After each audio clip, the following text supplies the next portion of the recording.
साहजिकच आहे की या निरोपाच्या अधिवेशनात सरकारकडनं काही घोषणा होण्याची शक्यता आहे। उद्याच कदाचित त्याबद्दल काही घोषणा होतील। साधारणतः प्रथा अशी असते की दरवर्षी केंद्रात आणि प्रत्येक राज्यात अर्थसंकल्प मांडला जातो, सादर केला जातो आणि त्या अर्थसंकल्पाच्या अनुषंगाने ज्या योजना अथवा घोषणा त्याच्यामध्ये समाविष्ट केलेल्या असतात त्याच्यासाठी आर्थिक तरतूद केली जाते।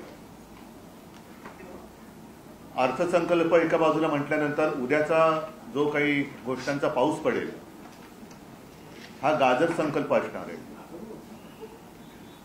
कारण निधी खर्चच होणार नाही। घोषणा आजपर्यंत खूप झाल्या, घोषणांचा पाऊस आणि अंमलबजावणीचा दुष्काळ हे यापूर्वी सुद्धा मी म्हटलेलं आहे। मात्र जर या सरकारला जरा जरी संवेदना असतील तर त्या घोषणा आपण आतापर्यंत गेल्या 2 वर्षात जेवढ्या केल्या त्याची पूर्तता किती झाली एवढं जरी त्यांनी खरेपणाने उद्या नीट सांगितलं तर मी म्हणेन खूप झालं। हे सरकार, याला आता काय सरकार म्हणायचं, कारण खोके सरकार तर म्हणतातच, महायुती सरकार म्हणतात, पण एकूणच जर बघितलं तर केंद्र आणि राज्य हे त्यांच्याच भाषेत डबल इंजिन सरकार आपण किंवा ते म्हणत असतील तर ही दोन्ही सरकार महागळती सरकार आहेत, हे लिकेज सरकार आहे। कारण राम मंदिराच्या गाभाऱ्यात सुद्धा लिकेज झालेलं आहे, पेपर फुटी झालेली आहे, म्हणजे पेपर सुद्धा लीक होत आहेत, मंदिर सुद्धा लीक होते आणि ह्यांना लाज लज्जा शरम काही नाहीये। आम्ही काही प्रश्न विचारले किंवा विषय त्यांच्यासमोर मांडले तर ते उलटे आमच्यावरती आरोप करतात। ठीक आहे, त्याच्यावरती या संपूर्ण अधिवेशन काळामध्ये आमच्याकडनं काही प्रश्न उपस्थित केले जातीलच, जीवाभावाचे प्रश्न महाराष्ट्राच्या जनतेचे उपस्थित केले जातील।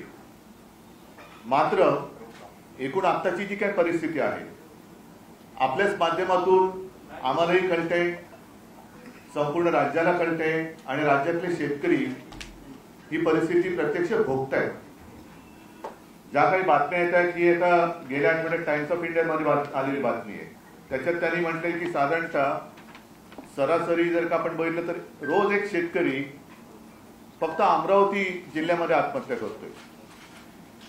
एकूण तुम्हाला सर्वांना आठवत असेल की हे घटनाबाह्य सरकार जेव्हा अस्तित्वात आलं तेव्हा घटनाबाह्य मुख्यमंत्र्यांनी जाहीर केलं होतं की यापुढे राज्यातील एकही शेतकरी आत्महत्या करणार नाही। त्यांच्यापुरतं ठीक आहे, कारण त्यांची पंचतारांकित शेती आहे। असा राज्यात नव्हे देशात दुसरा कोणताही शेतकरी नसेल की जो हेलिकॉप्टरने स्वतःच्या शेतात जातो आणि पंचतारांकित शेती करतो। विशेषतः अमावस्या पौर्णिमेला वेगळं पीक काहीतरी काढतात असं माझ्या कानावर आहे। मात्र शेतकऱ्याची हालत गंभीर आहे। आज सुद्धा अजूनही पावसाने ओढ दिलेली आहे, पाऊस म्हणावा तसा सुरू झालेला नाहीये। महाराष्ट्रात अनेक तालुक्यांमध्ये अनेक गावात आज सुद्धा टँकरनी पाणी पुरवठा करावा लागतोय, त्याबद्दल यांना कुठेही संवेदना नाही। एकूण जर का पाहिलं तर काही म्हणजे जवळपास 6,500 आत्महत्या या गेल्या 2-1 वर्षात झालेल्या आहेत। म्हणजे पुन्हा ढोबळमानाने पाहिलं तर साधारणतः रोज 9 शेतकरी आपलं आयुष्य संपवत आहेत। विदर्भातील शेतकरी असो, मराठवाड्यातील शेतकरी असो, यांचा वाली कोणी राहिलेला नाहीये। जर का आपण बघितलं तर यांनी ज्या काही घोषणा केल्या मी मुद्दाम आकडेवारीच घेऊन आलेलो आहे। साधारणतः 10,022 कोटीची नुकसान भरपाई देणं बाकी, यानी किती जरी आवडला तरी जमिनीवरची परिस्थिती अशी आहे की हे जाहीर केलेले आकडे नुसते कागदावर आहेत, प्रत्यक्ष शेतकऱ्याच्या हातात किंवा त्याच्या खात्यात अजूनही पैसे येणं बाकी आहे। साधारणतः गेल्या 1 जानेवारी पासून आतापर्यंत 1046 शेतकऱ्यांनी आत्महत्या केलेल्या आहेत।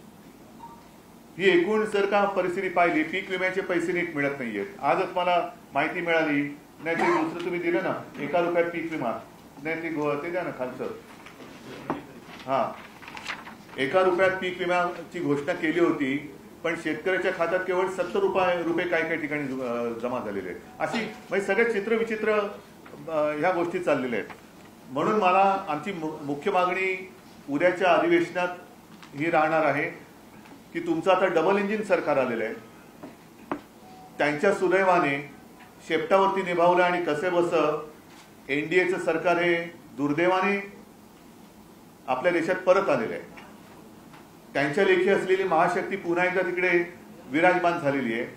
तर या डबल इंजिन सरकारने ज्याप्रमाणे मी मुख्यमंत्री झाल्यावरती नागपूरच्या माझ्या पहिल्याच अधिवेशनात कोणी न मागता मी 2 लाखापर्यंतची रक्कम पीक कर्जाची ती मी माफ केली होती, मुक्त केलं होतं, तसं आमची आज जाहीर मागणी आहे की एकूण ह्या तुमच्या खापा आता खूप झाल्या,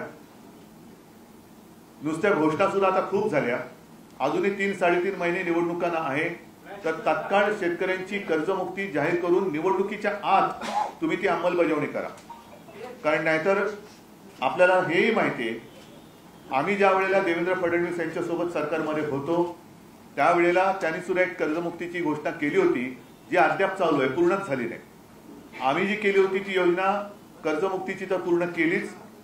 दुर्दैवाने करोनाचं संकट आलं, त्या काळामुळे 50,000 रुपये प्रोत्साहनपर राशी जे नियमित कर्ज परतफेड करणाऱ्या शेतकऱ्यांना आम्हाला द्यायची होती ती आम्ही देऊ शकलो नव्हतो, कारण यांनी गद्दारी करून सरकार पाडलं.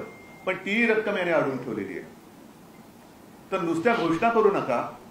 तुम्ही जर अंमलबजावणी करणार असाल तर माझं म्हणणं की पहिली अंमलबजावणी करा आणि मग निवडणुकीला सामोरे जा. कारण आता या सगळ्या गोष्टी होणार. जसं आता आजच एक बातमी आली की एका कंत्राटदाराने शेतकऱ्यावरतीच बंदूक रोखली, पण तक्रार करायची कोणाकडे? कारण मंत्र्यांना इतर कामं बरीच आहेत, त्यांना ह्या गोष्टीकडे लक्ष द्यायला वेळच नाहीये. आणि असे हे सगळे मंत्रिमंडळात असलेले चेहरे बघितल्यानंतर जनतेचा वाली कोण आहे? जनतेचा वाली कोणी राहिलेला नाही. आणि म्हणून माझी आणखीन एक मागणी अशी आहे की आता मी असं ऐकलं की ज्याप्रमाणे मध्य प्रदेशमध्ये लाडली बहिणा ही एक योजना आहे, तसं हे सरकार लाडकी बहिणी काहीतरी एक योजना आणते. माझं म्हणणे जरूर आणा, लाडकी बहीण योजना आणा, पण तुम्ही आता मुली आणि मुलांमध्ये भेदभाव करू नका. लाडका भाऊ म्हणून पण आणा, लाडका भाऊ म्हणून पण योजना आणा आणि मुलींप्रमाणे मुलांना सुद्धा मदत करा. कारण एकूणच एवढी वाईट परिस्थिती आजपर्यंत महाराष्ट्राच्या नशिबात कधी आली नव्हती. मगाशी अंबादासजी आपण एक मुद्दा सत्ताधारी पक्षाच्या लक्षात आणून दिला की सध्या पोलीस भरती सुरू आहे. पोलीस भरतीसाठी 17,500 जागा असताना जवळपास 17 लाखाच्याही वरती तरुणांनी अर्ज केलेले आहेत. अर्ज केले तर केलेत, मात्र त्यांना ज्या काही सोयी सुविधा राहण्यासाठी, कारण गावागावातून तरुण येत आहेत, माझ्या देशाचं, माझ्या राज्याचं, राज्यातल्या कायदा आणि सुव्यवस्थेचं पालन करण्यासाठी म्हणून, माता भगिनींचं रक्षण करण्यासाठी म्हणून जे तरुण पोलिसात भरती होऊ इच्छितात त्यांना सोयी सुविधा पण बऱ्याच ठिकाणी दिल्या गेलेल्या नाहीये. अनेक ठिकाणी जसं जोगेश्वरी येथे ब्रिज खाली ही मुलं झोपतायत, काही ठिकाणी झाडाखाली झोपतायत, कसलीही काही सुविधा नाहीये. तर मग ह्या सगळ्या गोष्टी जर का बघितल्या तर बेकारी वाढत चाललेली आहे. आणि त्यांना कुठेतरी दिलासा जर देणार असेल तर तुमचं डबल इंजिन सरकार मी पुन्हा म्हणतोय, कारण त्याचे बऱ्याच वाफा तुम्ही आतापर्यंत सोडलेल्या आहेत. तर ह्या गळती सरकारने डबल इंजिन त्यांचं जे केंद्रात बसलेले त्यांची मदत घेऊन एक तर माझ्या राज्यातल्या शेतकऱ्यांना कर्जमुक्त केलंच पाहिजे. दुसरी गोष्ट, लाडकी बहीण जर काही योजना तुम्ही आणत असाल तिचं आम्ही स्वागत करतो आहोत, पण लाडका भाऊ सुद्धा योजना आणा आणि त्यांना सुद्धा जसं तुम्ही माझ्या माता भगिनींना लाभ देणार तसं माझ्या भावांना पण द्या. तुम्ही भेदभाव करू नका. कारण महिला आपल्या, आता तो काळ गेला, जुना काळ गेला, आता महिला सुद्धा कर्तृत्ववान झालेल्या आहेत, सक्षम झालेल्या आहेत.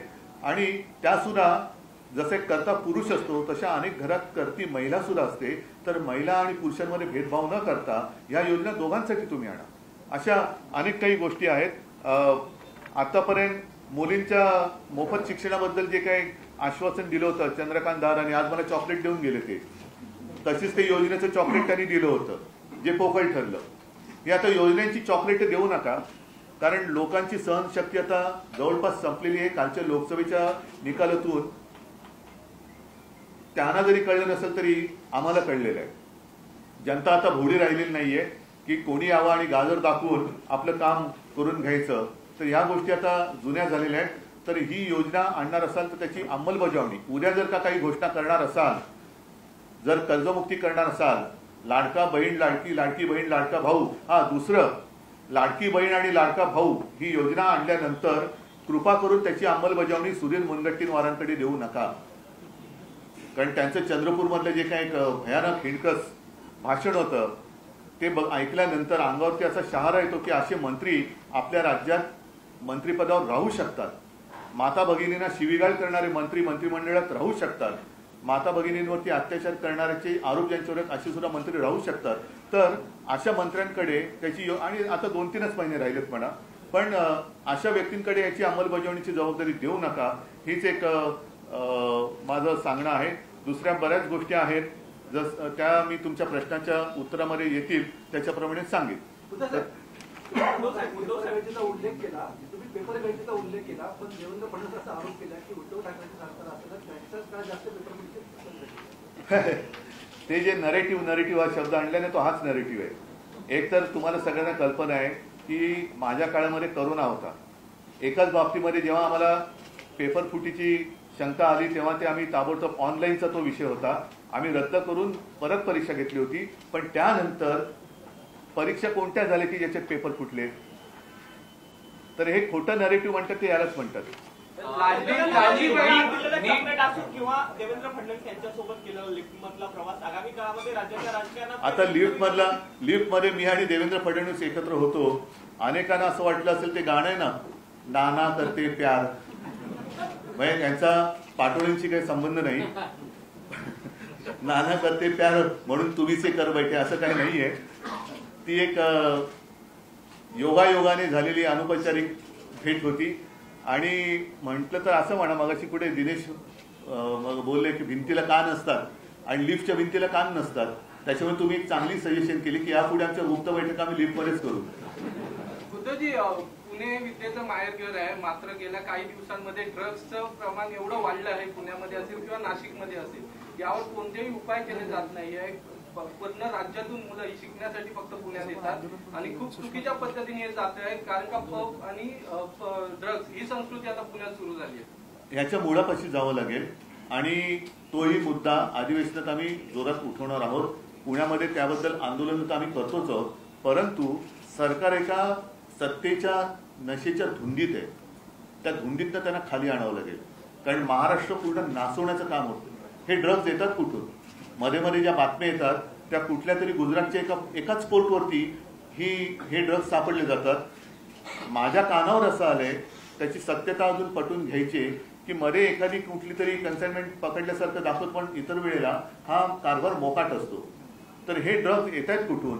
काही आपल्या राज्यामध्ये केमिकलचे जे बंद झालेले कारखाने आहेत तिथून याचा काही सोर्स आहे का? मग याच्यासाठी उद्योग मंत्री काय करतायत का? त्यांचे वेगळे काही उद्योग सुरू आहेत. तर हे बंद असलेले कारखाने इकडे कोण इन्स्पेक्शन करतंय का? यांचे जे काही कारभारी आहेत, अधिकारी आहेत, ते तिकडे पाहतायत का? अशा अनेक गोष्टी आहेत. पण हे जे काय ड्रग्सचं प्रकरण आहे, मला असं वाटतं याच्यामध्ये सर्व पक्षीयांनी, कारण ही महाराष्ट्राची पिढी आणि महाराष्ट्राचं भवितव्य नासवणारी गोष्ट आहे ड्रग्ज. त्याच्यामध्ये केवळ आम्ही सत्ता पक्ष आणि प्रतिपक्ष असं न करता सगळ्यांनी एकत्र येऊन हा विषय खणून काढला पाहिजे. मग त्यांचे कोणी सगळे सोयरे असतील, कोणाचे सगळे सोयरे असू द्या. मध्ये त्या एक ते नाव कुठलं गाजलं होतं, ललित पाटील. पुढे काय